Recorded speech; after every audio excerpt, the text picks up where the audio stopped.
और जानते हैं सबसे दिलचस्प बात यह है, आप जानते हैं अली लारीजानी अब हमारे बीच नहीं है, एक इस्राएली हमले में मारे गए, मगर ईरान किस तरह का संदेश दे रहा है, उनके अकाउंट से, उनके सोशल मीडिया अकाउंट से यह वीडियो जारी किया गया है जिसमें एक F-35 विमान गिराया जा रहा है। यानी कि ईरान यह संदेश दे रहा है कि अली लारीजानी बेशक शहीद हो गए हों, मगर शहादत के बाद भी उनकी आवाज बुलंद हो रही है, उनका बदला लिया जा रहा है F-35 विमान को जो है नेस्त नाबूद करके।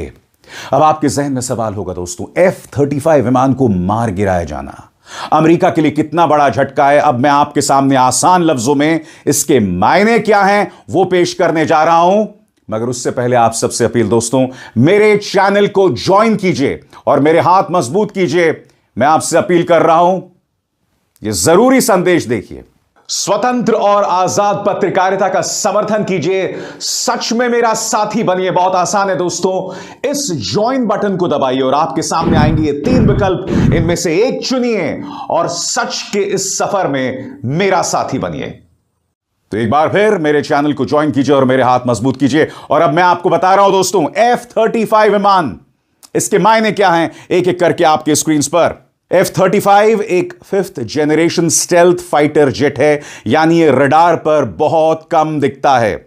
इसका काम सिर्फ लड़ाई नहीं बल्कि पूरा बैटलफील्ड कंट्रोल करना भी है। इसमें एडवांस सेंसर्स होते हैं जो पायलट को 360 डिग्री की व्यू देते हैं। ये बाकी एयरक्राफ्ट, शिप और ग्राउंड यूनिट्स को रियल टाइम डेटा भेजता है, फ्लाइंग कंट्रोल सेंटर जैसा। इसे अमेरिका, इस्राएल, यूके जैसे देश अपने फ्यूचर एयर वॉरफेयर का कोर यानी हिस्सा बना चुके हैं। एक जेट की कीमत, आपके जहन में सवाल होगा दोस्तों कि एक जेट की कीमत कितनी है। एक जेट की कीमत 80 से 100 मिलियन डॉलर होती है, इसलिए इसका नुकसान बहुत बड़ा होता है। आगे आसान भाषा में, F-35 सिर्फ फाइटर नहीं बल्कि hi tech brain plus invisible attacker है जो पूरे वॉर नेटवर्क को चलाता है। अब यह खबर आ रही है दोस्तों कि ईरान ने एक से ज्यादा F-35 को मार गिराया है। खुद ईरान कह रहा है कि यह खबर सही नहीं हो सकती। क्यों? क्योंकि बाद में अमेरिका कह देगा कि यह फेक न्यूज है और जो एक F-35 विमान मार गिराया गया है उसकी अहमियत को अमेरिका छुपा देगा। अब इस बारे में खबर क्या है, गौर फरमाएं। अगर सच में एक से ज्यादा F-35 हिट हुए हैं तो इसका मतलब, नंबर 1, स्टेल्थ मिथ टूट जाता है। F-35 को पूरी तरह से अदृश्य माना जाता है, ऑलमोस्ट इनविजिबल। अगर ईरान बार बार हिट कर पाए मतलब वो डिटेक्ट, ट्रैक और एंगेज कर रहा है। Number 2, air defence capability. Iran की जो एयर डिफेंस क्षमता है वो साबित हो रही है। इसका मतलब ईरान के पास सिर्फ लक यानी किस्मत नहीं बल्कि रिपीटेड सिस्टम, रेडार काम कर रहा है उनका। तीसरा, यूएस और इजराइल की रणनीति को झटका।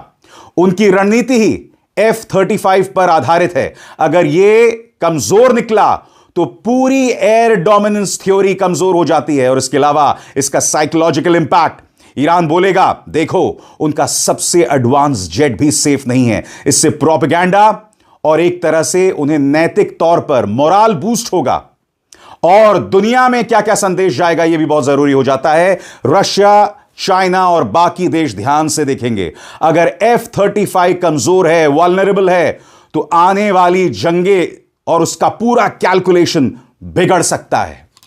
इसलिए ईरानी प्रवक्ता खत्मल अनबैया के प्रवक्ता कह रहे हैं कि मिडल ईस्ट छोड़ो और भाग जाओ, चेतावनी सुनी जाए।